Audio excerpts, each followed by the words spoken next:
Nos vamos Bendito Padre Celestial, te damos gracias el día de hoy porque nos permitiste reunirnos otra vez. Pedimos por favor ayudes a Mario a tener la sabiduría suficiente para poder dar clase y al mismo tiempo nosotros para poder escuchar y entender en lo que tu palabra nos enseña. Pedimos por favor nos ayudes en el nombre de Jesús. Amén. Amén, muy bien. Continuamos con nuestro estudio de Hechos. Hechos, ya llevamos un par de clases sobre este libro, que ya dijimos es la continuación del Evangelio de Lucas. Hoy vamos a retomar desde el versículo 8, algunos pasajes nada más, porque nos toca empezar el capítulo 2. Dice, pero recibirán poder cuando el Espíritu Santo descienda sobre ustedes y serán mis testigos y le hablarán a la gente acerca de mí en todas partes, en Jerusalén, por toda Judea, en Samaria y hasta los lugares más lejanos de la tierra. Cuando Jesús estaba despidiendo de sus apóstoles, ¿qué estaba diciéndoles? ¿Qué les dijo? Háganse amigos, sean felices. No, el último mensaje que les dijo fue, van a ser testigos de mí. Ustedes van a hablar de mí. Cuando la gente los conozca, ¿de quién van a estar hablando ustedes?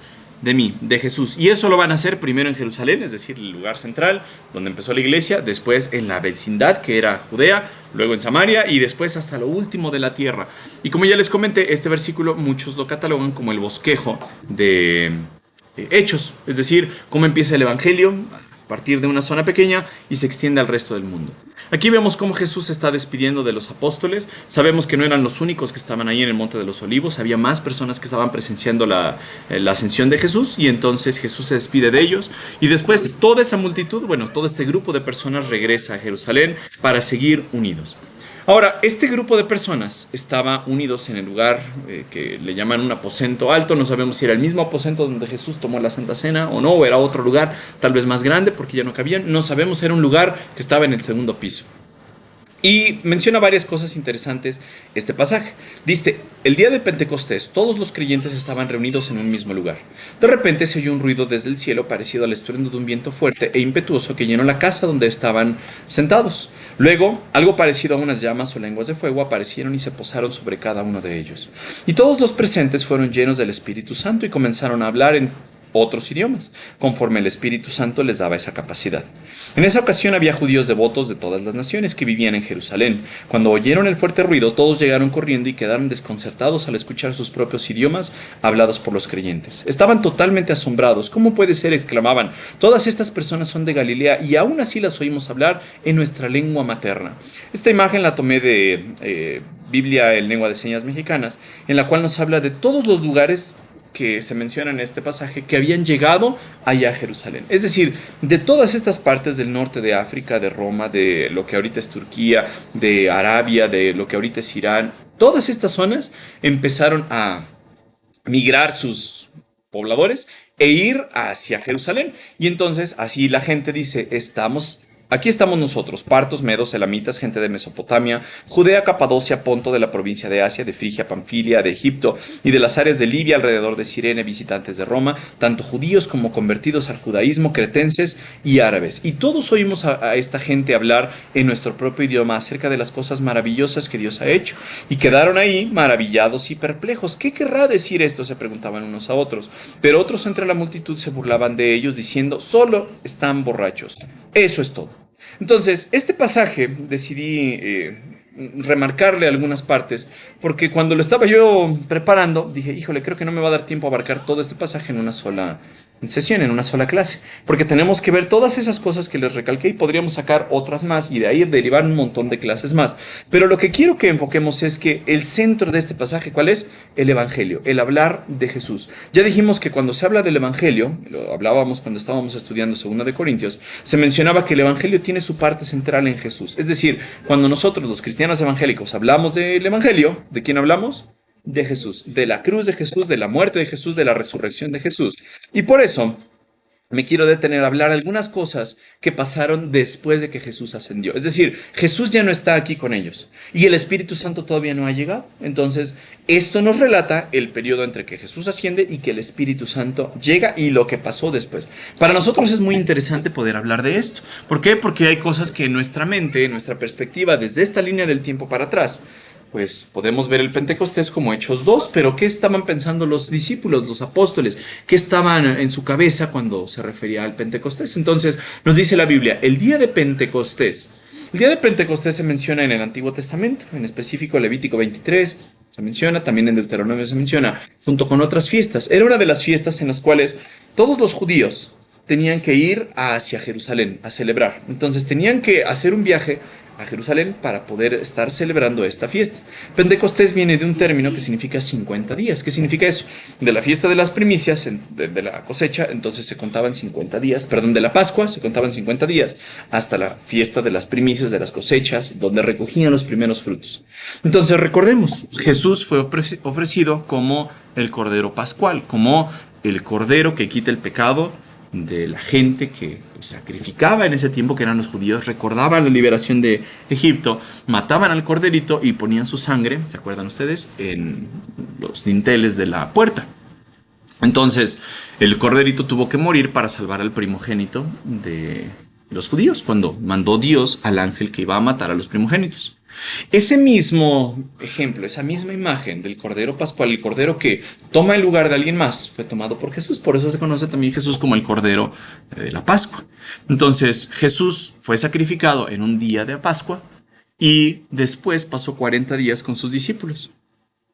Cuando Jesús asciende en el día 40, los discípulos estaban, ya dijimos, unidos en este lugar de segundo piso, o planta alta, no sé cómo le digan los ingenieros, varía mucho conforme le llaman los nombres en diferentes lugares, pero estaban en el lugar de arriba, no en la planta baja, en el piso de arriba. Entonces, estaban ahí unidos, estaban orando, y en ese día de Pentecostés, 50 días después de la Pascua, cuando aparecen las primicias, los primeros frutos, entonces había mucha gente en Jerusalén, estaba hecho un desastre.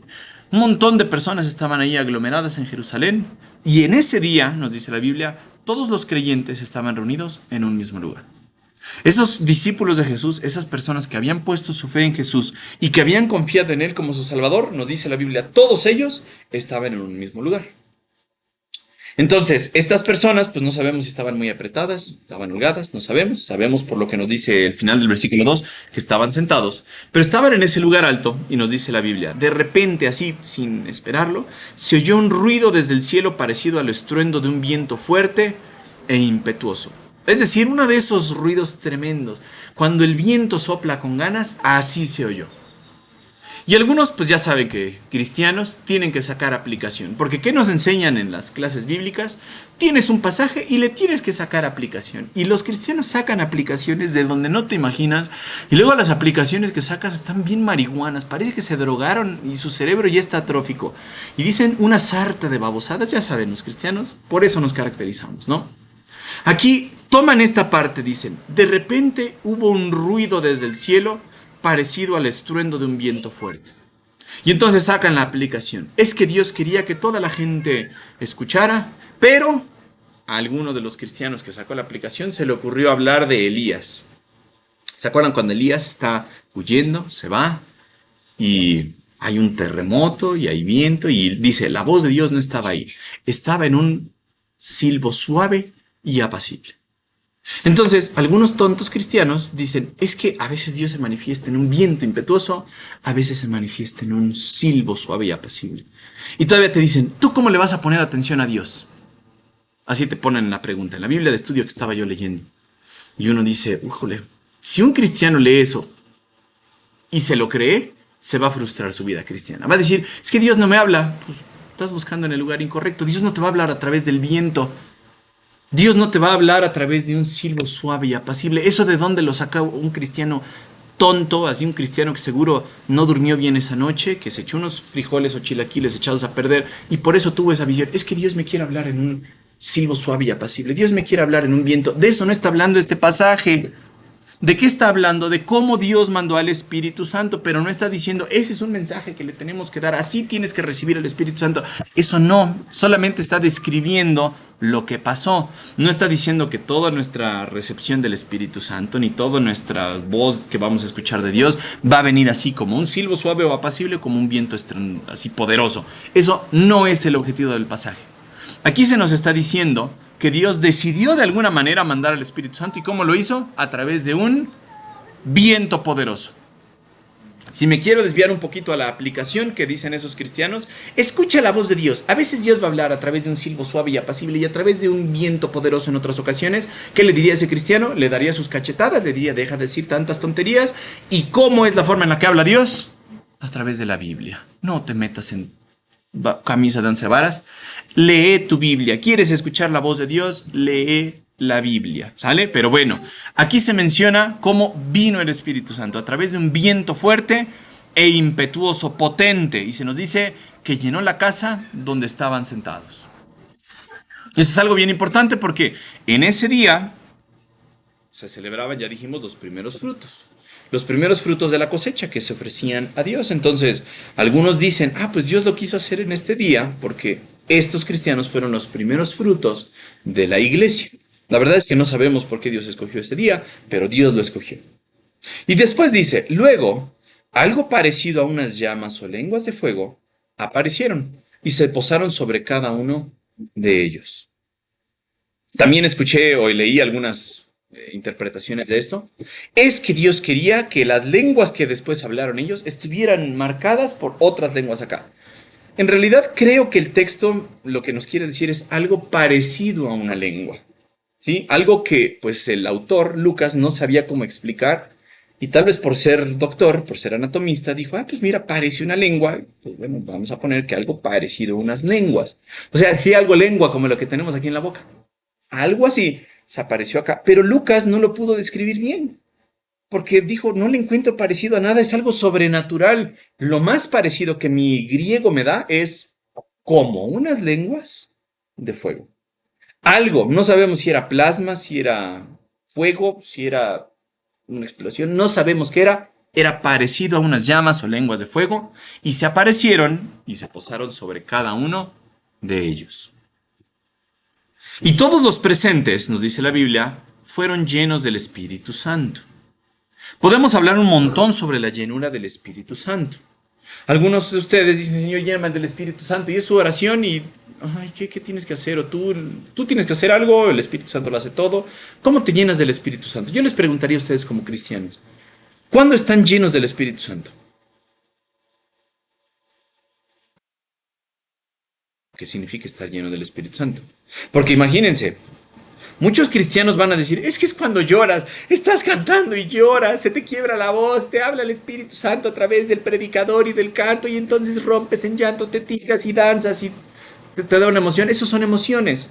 Y los cristianos actualmente, híjole, juegan con un montón las emociones, les encanta hacer eso, como que, el grupo de la iglesia lloró, ahora sí tuvimos éxito, estaban llenos del Espíritu Santo. ¿Cuál? Tocaste sus emociones y estaban llenos así, pero también la hace Luis Miguel. Y Luis Miguel los hace llorar, y Paquita, la del barrio, creo que más. Las llenaba de emoción y yo llegué a ver videos de Paquita, la del barrio, y las mujeres, miren, llorando así de rata de dos patas, asqueroso, malandrín. No, eso tocaba las emociones. Ser lleno del Espíritu Santo significa tener emociones así todas ardientes. Entonces, ¿qué significa ser llenos del Espíritu Santo? Porque nos dice la Biblia, sonó algo recio como viento, que es como Dios mandó al Espíritu. Todos los que estaban ahí sentados en ese aposento fueron llenos del Espíritu, pero ¿qué significaba? Bueno, en la Biblia encontramos diferentes cosas que son referentes a llenos del Espíritu Santo. Por ejemplo, si nosotros hacemos una comparación de lo que hace Efesios, la descripción de Pablo, a lo que hace en Colosenses, nos habla del ser llenos del Espíritu Santo. Pablo les dice en Efesios, no se llenen de vino, no se llenen de cosas intoxicantes, no dejen que el vino les intoxique su cuerpo. Mejor sean llenos del Espíritu Santo. Y en Colosenses nos habla de que estemos llenos, saturados de la palabra de Dios.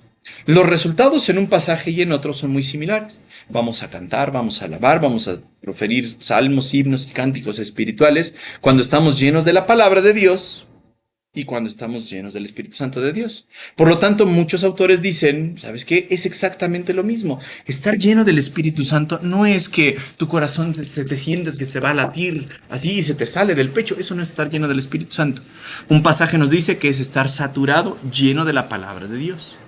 Otros autores nos dicen que es una experiencia que se puede repetir. De hecho, a los cristianos se nos manda a que estemos constantemente siendo llenos del Espíritu Santo, porque habrá momentos en los que estamos llenos, habrá momentos en los que no, habrá momentos en los que querramos matar a alguien, habrá momentos en los que que amemos a alguien, ¿no? Habrá momentos en los que querramos dejar la iglesia, habrá momentos en que querramos salir a evangelizar a los demás. Entonces, hay momentos en los que estamos, pero hasta el fondo de nuestra vida cristiana, hay momentos en los que estamos en el clímax, conociendo la palabra de Dios, alabando a Dios, llenos del Espíritu Santo.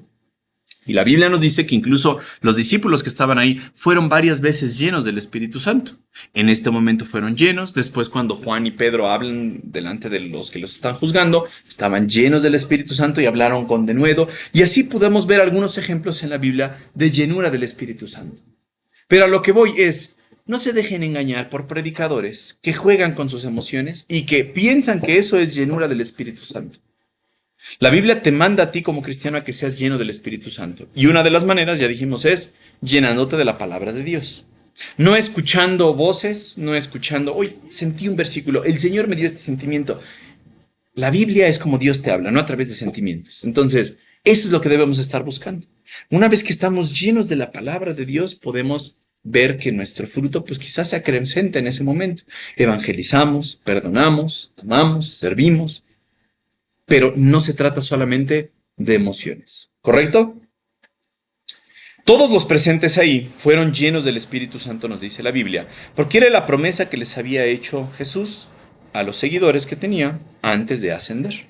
Y nos dice la Biblia, como consecuencia, ¿qué pasó con estos cristianos? Empezaron a decir sus marihuanadas, empezaron a hablar como tontos, empezaron a proferir ruidos raros, ¿no? Nos dice la Biblia, y comenzaron a hablar, ¿en qué? En otros idiomas. Muchos cristianos hoy en día dicen que hablan en lenguas. ¿Lo han escuchado ustedes? Quizá han ido a iglesias que hablan en lenguas. A mí me tocó cuando yo estaba en México ir a una iglesia porque me quedaba ahí cerquita del hospital. Dije, bueno, pues me voy a reunir. Salía yo así todo fumigado del hospital. Iba yo de blanco vestido, ya todo cochino, todo con sangre, a veces en la bata, pero ahí iba yo. Y de repente estos cuates empezaban, hermanos, vamos a hablar en lenguas, como que parte del servicio, ¿no? Ya leímos el pan diario, ya cantamos, ahora toca hablar en lenguas. Curiosamente todos estos sonaban igual, pero no sonaban a nada, nomás sonaban así como ruidos. Yo creo que Sarita hablaba más fluido que ellos. Los otros nomás hacían una bola de ruidos, y eso decían que era hablar en lenguas. Aquí Lucas nos está diciendo de manera bien clara, ¿qué empezaron a hablar estos primeros seguidores de Jesús? Idiomas. No dice balbuceos, no dice ruidos raros, no dice cosas incomprensibles, dice idiomas. Y estos idiomas, como ya lo vimos en los versículos que vienen, fueron comprendidos por la gente que estaba escuchando. La gente se sorprendió. ¿Cómo es posible que estas personas de Galilea, así como yo creo frunciendo la ceja, cerrando los ojos, casi vomitándose, de Galilea, estos tontos analfabetas? Galilea era así como decir, híjole, vienes del lugar más horrible de todos. Galilea era el lugar de los que no tenían estudios, de gente así poco preparada, y estos de Galilea están hablando y nosotros les entendemos en nuestro propio idioma. Se sorprendieron, quedaron maravillados. Pero estos de Galilea entonces no comenzaron a hablar cosas raras. Va a haber cristianos que te digan, es que si no eres lleno del Espíritu Santo no empiezas a hablar en idiomas. Ustedes lo están viendo como mandato acá. Se nos está diciendo, cuando seas lleno del Espíritu Santo tienes que hablar en idiomas. ¿Así lo está diciendo Lucas? No, simplemente está narrando lo que pasó. Y no hay razón alguna para querer repetir esta experiencia, de decir, Señor, lléname de tu Espíritu Santo a través de un viento impetuoso, háblame a través de tu Espíritu y yo voy a empezar a decir cosas así de éxtasis, unas cosas impronunciables para la gente. No, simplemente la gente empezó a hablar en idiomas conocidos, en lenguas que los demás podían entender. ¿Y eso qué fue? Porque ellos querían, porque ellos lo programaron, así como les digo que pasó en la iglesia, porque hermanos, ahora ya es tiempo, es momento de que hablemos en lenguas. No. ¿De quién dependió esto? Del Espíritu Santo. Entonces el Espíritu Santo los llenó a estas personas que estaban esperando al Espíritu Santo, siguiendo el mandato de Jesús, y el Espíritu Santo les dijo, bueno, tú vas a hablar esto, tú vas a hablar el otro, tú vas a hablar el otro, la gente te va a entender así. Y no fue algo que ellos hayan decidido. El Espíritu Santo les daba esa capacidad. ¿Sale? Los hermanos que yo les he escuchado hablar en lenguas, o bueno, dizque en lenguas, nada más hacer balbuceos como si tuvieran retraso mental.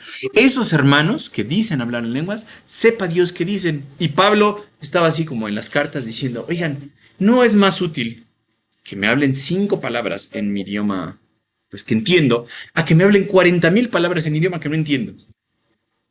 Pues sí, es de más edificación. Y después también Pablo les dice, si alguien va a hablar en lenguas, que hable, pero que haya un intérprete.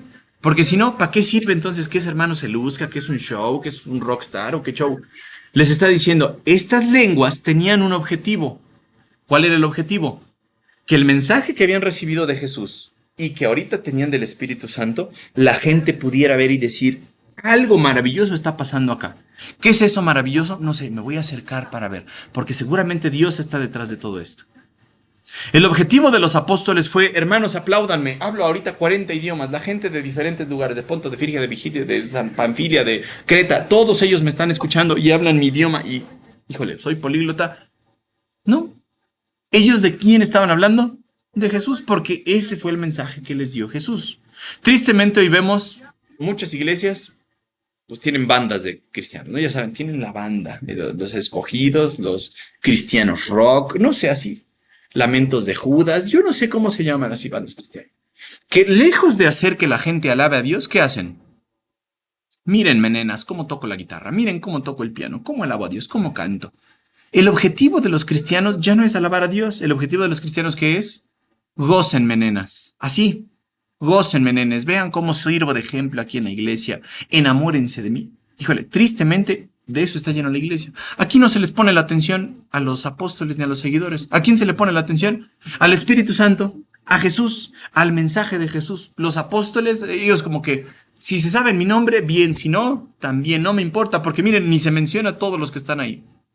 Se menciona lo que estaba haciendo el Espíritu Santo. Y nos dice la Biblia, en esta ocasión, es decir, en el Pentecostés, había judíos devotos de todas las naciones. Como ya dijimos, en esa fiesta, pues tenían que viajar a Jerusalén. Y dice, de todas las naciones que vivían en Jerusalén, cuando oyeron el fuerte ruido, cuando oyeron, es decir, que el Espíritu Santo bajó, todos llegaron corriendo y quedaron desconcertados al escuchar sus propios idiomas hablados por los creyentes. Entonces escuchan el ruiderazo, la gente que está en Jerusalén dice, ¿qué pasó? Ya saben que gente chismosa no solo hay en México. Pasó algún ruido y ¿qué hacen? Uy, van de chismosos. Pasó un accidente y ¿qué hacen? Uy, van de chismosos. Los ojos se les desvían. Vas manejando y alguien se accidentó, hasta te detienes así. Y si alguien te pita, ay, perdón, es que hay un accidente. Ah, lo siento por haberte pitado, porque es comprensible que estés ahí de chismoso, viendo, echando el ojo. Entonces, la gente escuchó el ruido, se quedó, ¿ahora qué pasó aquí? Y después escuchan a los seguidores de Jesús hablando en sus idiomas y nos dice la Biblia, se quedaron desconcertados. El versículo 7 nos explica, estaban totalmente asombrados, con la boca abierta. ¿Cómo puede ser? Exclamaron. Todas estas personas son ¿de dónde dijimos? De Galilea. ¿Qué era Galilea? Era el barrio más naco de Jerusalén y de Judea y de todo. Era donde la gente menos ilustrada estaba.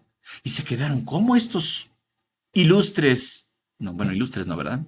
Lo contrario de ilustres. ¿Cómo estos poco iluminados pueden hablar nuestros idiomas? Y aún así les oímos hablar en nuestra lengua materna. Es decir, el idioma con el que crecieron era el que estaban entendiendo estas personas. De todos estos lugares, de Roma, de Libia, de Cirene, de Creta. Es decir, se hablaban un montón de idiomas y todos estaban reunidos escuchando estos idiomas. Tal vez por eso Lucas decidió mencionarlos. Por eso puso ahí partos, medos, elamitas, gente de Mesopotamia, Judea, Capadocia, Ponto, de la provincia de Asia, de Frigia, de Panfilia, de Egipto, de las áreas de Libia, alrededor de Cirene, visitantes de Roma, tanto judíos como convertidos al judaísmo. ¿Qué quiere decir esto? Por ejemplo, las personas de Roma eran pues de Italia, ¿no? Entonces, en Roma no habían nacido judíos, pero había gente que había viajado hacia allá, les había compartido del mensaje de Dios y habían dicho, ay, sí quiero seguir a ese Dios de los judíos. Por eso dice ahí, convertidos al judaísmo, o algunos podrían decirle simpatizantes, o, ¿cómo dirá alguna otra versión? En la Reina Valera, no sé cómo aparece, simpatizantes, prosélitos, ¿no? Prosélitos era. Cretenses y árabes. Y dice, todos oímos a esta gente hablar en nuestro propio idioma acerca de las cosas maravillosas que ¿quién? Que los apóstoles hicieron, que los galileos hicieron, que Pedro hizo, que Juan hizo, que el guapo Mateo hizo. No, ¿que quién está haciendo? Dios hizo. La gente estaba maravillada porque los apóstoles, los líderes, pusieron todo el enfoque para que la gente volteara los ojos hacia Dios. Lo que deberíamos hacer hoy en día los cristianos. Que la gente voltee los ojos hacia Dios, no hacia la banda de rock, no hacia el predicador, no hacia el líder, no hacia el hermano que canta, hacia Dios. Dice, y quedaron allí maravillados y perplejos y se preguntaron, ¿qué querrá decir esto? Con eso vamos a cerrar el día de hoy. porque eso lo vamos a explicar la siguiente semana. ¿Alguna duda hasta aquí? No. Nos despides en oración, aprovechando que viniste, porque no siempre estás acá. Nos despides en oración, voz potente, fuerte.